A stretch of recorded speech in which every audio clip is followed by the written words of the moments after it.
Hello दोस्तों, Krishna academy के YouTube channel पर आप सभी का स्वागत है। मैं आपका दोस्त अमित, जो कि ओएस पोस्टेड हूँ राजस्थान में। आज हम जिस टॉपिक पर बात करेंगे वो टैक्स असिस्टेंट से रिलेटेड है। टैक्स असिस्टेंट का वर्क प्रोफाइल क्या होता है, इसके प्रमोशन सिनेरियो क्या है, इसकी सैलरी कितनी होती है, ट्रांसफ़र का क्या सिनेरियो है एक जोन से दूसरे जोन में, या इन एक ही जोन में जो डिस्ट्रिक्ट चेंज होते हैं उनके बारे में अपन आज चर्चा करेंगे। आइए शुरुआत करते हैं इनकम टैक्स असिस्टेंट के वर्क प्रोफाइल से। तो जो टीए का जो मेनली काम होता है वो क्लेरिकल काम होता है। इसमें अगर आपकी अकाउंट सेक्शन में अगर आपकी पोस्टिंग हो जाती है तो वहाँ पे आप एम्प्लॉयज़ के सैलरी बिल वगैरह प्रिपरेशन करने का काम करेंगे, उनके medicals bills, TA bills, LTC bills और उसके सर्विस बुक वगैरह मेंटेन करना, ये सभी जो काम है आप अगर अकाउंट सेक्शन में पोस्टेड होते हैं तो आपको ये सभी काम करने होते हैं। इसके अलावा अगर आपकी पोस्टिंग असेसमेंट सेक्शन जैसे जाओ फाओ, इनमें अगर आपकी पोस्टिंग हो जाती है तो फिर आप अपने सीनियर्स जो हैं, चाहे वो ओएस हो, आईटीआई हो, एओ हो, इन सभी की आप असेसमेंट में हेल्प करेंगे। जो असेसमेंट रिलेटेड वर्क होंगे वो असेसमेंट रिलेटेड वर्क, या फिर आप जो भी मंथली रिपोर्ट्स जो होती हैं उनको कंपाइल करने में आप इनकी हेल्प करेंगे। आपका नाम सर्च वगैरह में भी आ सकता है, तो आप जब भी रेड करने जाते हैं तो एज ए असिस्टेंट आपको भी लेके जाया जाता है। अपन बात करते हैं टीए के वर्कलोड की। टीए का वर्कलोड बेसिकली डिपेंड करता है कि आप कहाँ पर पोस्टेड हैं, आपकी पोस्टिंग पर डिपेंड करता है। अगर आपकी पोस्टिंग ऐसी जगह है जैसे सेंटर सर्कल हो गया, विंग वगैरह हो गया, तो आपका काम काफ़ी हेक्टिक होता है।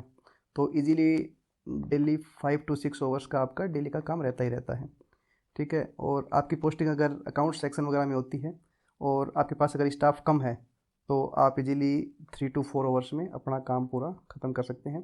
और यदि आपके पास जो स्टाफ है आपके डीडीओ के अंडर में अगर एम्प्लॉयज़ की स्ट्रेंथ 40 to 50 है तो फिर आपका 5 से 6 घंटे का काम डेली का रहेगा, ठीक है। और इसमें नेक्स्ट अपन बात करते हैं कि फ्यूचर प्रिपरेशन का क्या सिनेरियो है।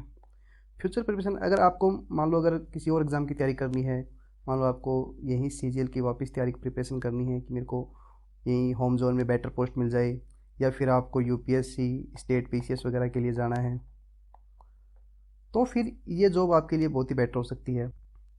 टीए में प्लस पॉइंट ये है कि एक तो आपका वर्कलोड काफ़ी कम होता है, सेकंड आपकी रिस्पॉन्सिबिलिटी भी काफ़ी कम होती है, ठीक है। तो फिर इससे क्या है कि आपको इतना सफिशिएंट टाइम मिल जाता है कि आप अपनी फर्दर स्टडीज़ को कंटिन्यू कर सकें, चाहे वो स्टेट पीसीएस यूपीएससी से रिलेटेड हो या फिर सीजीएल में भी हायर पोस्ट के लिए आप जा सकते हैं। तो अगर आप फ्यूचर प्रिपरेशन को कंसिडर कर रहे हैं तो आपको ज़रूर से टैक्स असिस्टेंट की पोस्ट को कंसिडर करना चाहिए। नेक्स्ट अपन इस पर बात करते हैं कि इसके प्रमोशन सिनेरियो क्या है। तो टीए से प्रमोट होने के एक रास्ता तो यह है कि आप ओएस में होगे प्रमोट सबसे पहले, उसके बाद आप इंस्पेक्टर में प्रमोट होगे, उसके बाद में आप आईटीओ में प्रमोट होगे। सेकंड ये है कि आप ये चूज़ करते हैं कि मेरे को ओएस से एओ बनना है, तो आप ओएस वाली लाइन में कंसिडर किए जाएंगे, ठीक है। हम इसका प्रमोशन सिनेरियो देख लेते हैं कि जो अभी ओएस का न्यू आरआर आए हैं 2024 में। मैं आपको इससे पहले का सीनेरियो बताता हूँ। इससे पहले का सीनेरियो ये था कि जो टैक्स असिस्टेंट होता था उसको सीनियर टीए बनने में 3 साल की उसकी सर्विस होती थी। और डिपार्टमेंट क्या करता था कि सीनियर टी की वैकेंसीज़ काफ़ी खाली होती थी, तो उनको वन टाइम इलेक्शन दे के लगभग सभी को 2 से 2.5 साल में सीनियर टीए बना ही देता था टीए को, ठीक है। 2400 ग्रेड पे से 4200 ग्रेड पे। लेकिन वर्तमान में क्या हो गया, सीनियर टीए और ओएस को मर्ज कर दिया गया। सीनियर टीए और ओएस को मर्ज करने के कारण क्या हुआ, न्यू आरआर आए।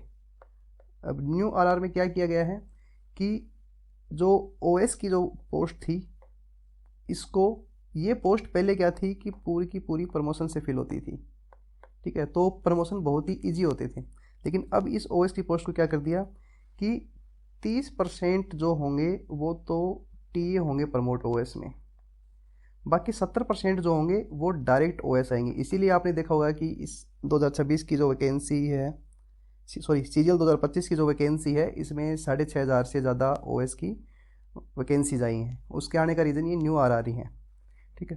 तो अब अपन बात करते हैं कि प्रमोशन के लिए मिनिमम कितने साल की सर्विस चाहिए टीए में। तो न्यू जो आर है उसके अनुसार टीए में आपको मिनिमम 10 साल की सर्विस होनी चाहिए, उसके बाद ही आप ओएस में प्रमोट होगे, ठीक है। तो अपन मान के चले कि आपने इस साल टीए ज्वाइन किया, तो ओएस को प्रमोट होने में आपको 10 साल तो मिनिमम चाहिए ही चाहिए। लेकिन उसमें फिर एक ग्लिच है, उसमें ग्लिच ये है कि 30% तो प्रमोशन से आएंगे और 70% आएंगे डायरेक्ट रिक्रूटमेंट से ओएस, ठीक है। तो फिर आप एक क्यू में लग जाओगे। सीनियरिटी जो लिस्ट होती है, आप उसमें किस प्लेस पर आते हो उसके अकॉर्डिंग आपका प्रमोशन होगा। तो मैक्सिमम आप मान के चलो कि आपका प्रमोशन यहाँ 15 to 16 ईयर में होने वाला है। आपका टीए से ओएस में प्रमोशन 15 से 16 साल में होने वाला है, ठीक है, आज के सिनेरियो में, ठीक है। पर हाँ चलो अभी वो बात बाद में करेंगे। फिर उसके बाद में ओएस से आईटीआई आपका प्रमोशन मिनिमम तो 5 साल की सर्विस रिक्वायर्ड है, मिनिमम 5 साल की सर्विस रिक्वायर्ड है, ठीक है। और इसमें भी वही आप सीनियरिटी लिस्ट में होगे तो सीनियरिटी के अनुसार इसका होगा प्रमोशन। तो मान के चलो कि आपके एटलीस्ट 10 से 12 साल इंस्पेक्टर बनने में लगने वाले हैं, ठीक है। तो आप ये मान के चलो कि आपके 25 साल तो आपको लगेंगे इंस्पेक्टर बनने में, ठीक है। और फिर उसके 10 से 12 साल लगेंगे आपको आईटीओ बनने में। मतलब आप अगर 25 साल की उम्र में ज्वाइन करते हो तो पॉसिबिलिटी है कि आप आईटीओ बन के रिटायर हो जाओगे, ठीक है। अगर आप 30 साल की 27-28 साल की उम्र में ज्वाइन करते हैं तो आप इंस्पेक्टर से रिटायर होने वाले हो आज प्रेजेंट सिनेरियो में, ठीक है। पर इसमें एक बात और आती है। अब इसमें जो बात है वो है कैडर रिस्ट्रक्चरिंग की।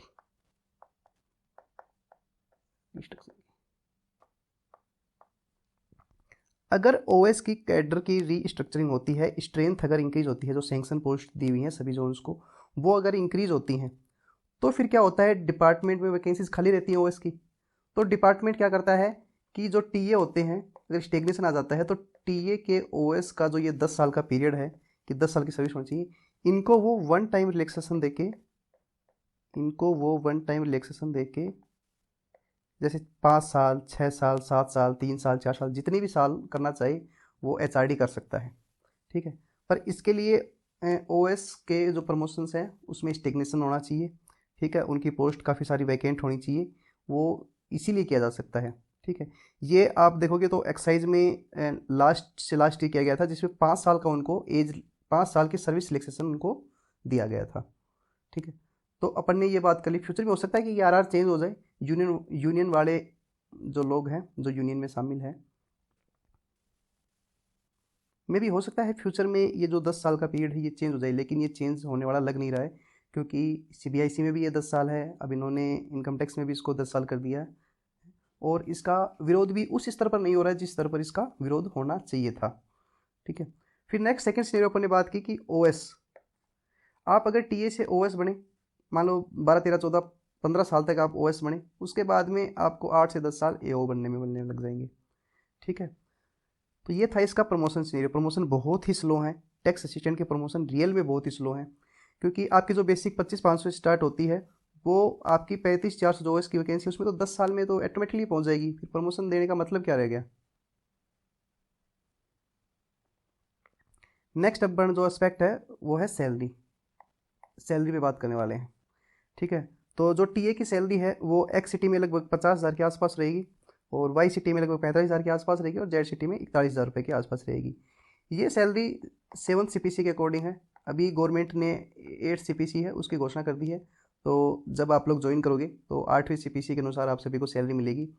और जो इसमें फैक्टर रहने वाला है, जो मल्टीप्लिकेशन फैक्टर होता है वो रहने वाला है, वो लगभग अराउंड 2 के आसपास रहने वाला है। मतलब आपकी जो बेसिक है वो जस्ट डबल हो जाएगी, ठीक है, और जो डीए है उसको 0% कर दिया जाएगा। ये फ़र्क आएगा 8वीं सीपीसी में।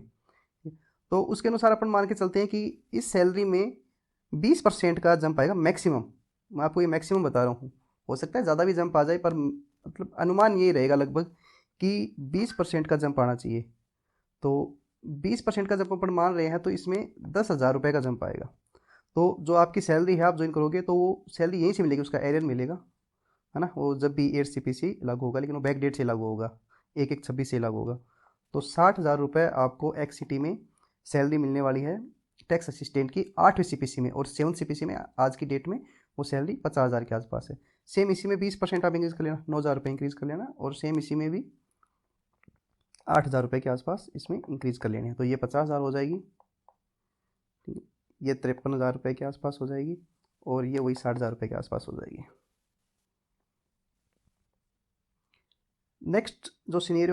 नेक्स्ट जो टॉपिक है ट्रांसफ़र। तो इसमें ट्रांसफ़र अपन देखें कि एक जोन से दूसरे जोन में ट्रांसफ़र होते हैं क्या। तो फिलहाल तो एक जोन से दूसरे जोन में ट्रांसफ़र को बंद किया गया है। ठीक है, अब फिलहाल जो ट्रांसफ़र हो रहे हैं वो लोन बेसिस पे हो रहे हैं, लोन बेसिस पे ट्रांसफ़र हो रहे हैं 3 साल के लिए। इसके लिए आपकी एक्सट्रीम कंडीशन, चाहे वो हेल्थ इश्यूज हो, स्पाउस ग्राउंड हो, ठीक है, या फैमिली इश्यूज वगैरह हो, उस बेसिस पर आपको 3 साल के लिए आप जो भी जिस भी जोन में जाना चाहते हो, वो लगभग होम जोन ही रहता है, तो उस जोन में आपको कंसिडर किया जाता है 3 साल, और 3 साल के बाद में आप वापस पहले वाले जोन में वापस आ जाते हो। ठीक है, अब क्या है कि न्यू आईसीटी इंटरचार्ज ट्रांसफ़र पॉलिसी आ रही है, ये बिल्कुल आ रही है। एचआरडी ने क्या है कि जो भी स्टेक होल्डर्स हैं, यूनियंस हैं, इनसे सभी से आईसीटी पॉलिसी के बारे में कमेंट्स मांगे कि इसमें क्या किया जाना चाहिए, कैसे किया जाना चाहिए, ये सभी से कमेंट्स उन्होंने मांगे हैं। तो मोस्ट प्रोबेबली इस साल तक, इस साल के मिड में या एंड तक आईसीटी पॉलिसी पक्का 100% आ ही जानी चाहिए। पॉसिबिलिटी है ही कि आईसीटी पॉलिसी आ ही जानी चाहिए।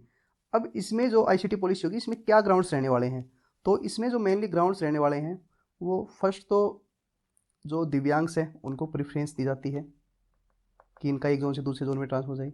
सेकंड, फीमेल्स हैं उनको प्रायोरिटी दी जाएगी। फिर एक्स सर्विसमैन हो गए, उनको प्रायोरिटी दी जाएगी। अगर आपका स्पाउस ग्राउंड है तो भी आपका ट्रांसफ़र इजीली हो सकता है। अगर आपके हेल्थ इश्यूज़ हैं तो भी आपका ट्रांसफ़र इजीली हो सकता है। अगर आपके फैमिली में हेल्थ इश्यूज़ हैं, माता पिता बीमार रहते हैं, आप सिंगल चाइल्ड हैं, तो भी आपको ट्रांसफ़र इजीली इसमें हो सकता है। इसके अलावा काफ़ी सारे ग्राउंड्स हैं जो जब वो आईसीटी पॉलिसी आएगी तब अपन उस पर डिस्कस करेंगे। फिलहाल के लिए तो ट्रांसफ़र अपने बंद है, सिर्फ और सिर्फ लोन बेसिस पे ट्रांसफ़र हो रहा है 3 साल के लिए। ठीक है, अब नेक्स्ट बात करते हैं अपन विद इन जोन में ट्रांसफ़र कैसे होता है, कि मान लो आज आपने राजस्थान जोन में ज्वाइन कर लिया, तो फिर आपकी पोस्टिंग कैसे होगी और उसमें ट्रांसफ़र कैसे होते हैं। तो मान लो आज की डेट में आपने अगर राजस्थान जोन में आपने ज्वाइन कर लिया, तो राजस्थान जोन में ज्वाइन करते हुए आपको जयपुर में आपको ज्वाइनिंग दी जाती है। स्टार्टिंग में आपकी जयपुर में डॉक्यूमेंट वेरिफिकेशन होता है। उस डॉक्यूमेंट वेरिफिकेशन के दौरान ही आपसे तीन डिस्ट्रिक्ट की प्रेफरेंस मांगी जाती है कि आपको कौन से 3 डिस्ट्रिक्ट में पोस्टिंग चाहिए जहाँ पे इनकम टैक्स के ऑफिस होते हैं। अगर वहाँ पर टीए की वैकेंसीज वैकेंट हैं तो आपकी पोस्टिंग वहाँ पर कर दी जाती है, वरना आपकी पोस्टिंग उसके बाद में रैंडम कर दी जाती है जहाँ पे डिमांड होती है। ठीक है, फिर ये आता है कि सर मान लो मेरी एक बार पोस्टिंग किसी स्टेशन पे हो गई, तो वहाँ से ट्रांसफ़र का कैसे नहीं रही। आपकी पोस्टिंग अगर एक स्टेशन पर हो जाती है, जिस स्टेशन पर आपकी पोस्टिंग हुई है, ठीक है, वहाँ से आपको ट्रांसफ़र के लिए 2 साल बाद में आपको फॉर्म फिल करना होता है, जिसको एजीटी का फॉर्म बोलते हैं। आप एजीटी में अपना ट्रांसफ़र के लिए रिक्वेस्ट कर जा सकते हैं, जिसमें आपकी 3 चॉइसेस मांगी जाती हैं वापस। ठीक है, और उन चॉइस को कंसिडर कर लिया जाता है। लगभग 99% केस में आपकी उन चॉइस को कंसिडर कर लिया जाता है। उससे पहले भी ट्रांसफ़र हो सकता है, लेकिन उसके लिए आपका ग्राउंड अच्छा स्ट्रॉन्ग होना चाहिए, चाहे वो स्पाउस ग्राउंड हो, चाहे वो हेल्थ इश्यूज़ वगैरह हो। मेडिकल रिपोर्ट्स के साथ में आप अगर रिप्रेजेंटेशन डालते हैं तो आपका 2 साल से पहले भी स्टेशन पे ट्रांसफ़र हो जाता है। तो विद इन जोन ट्रांसफ़र बहुत ईजी है, और इनकम टैक्स के लगभग सभी अच्छे सिटीज़ में ऑफिशियल होते ही होते हैं। ठीक है, तो ये ट्रांसफ़र पर अपने चर्चा कर ली। इसमें आपके जो भी डाउट्स वगैरह हैं वो आप कमेंट सेक्शन में डाल दीजिए, जिससे कि हम नेक्स्ट वीडियो में या कमेंट सेक्शन में ही आप सभी के डाउट्स का जवाब दे सकें। Thank you guys.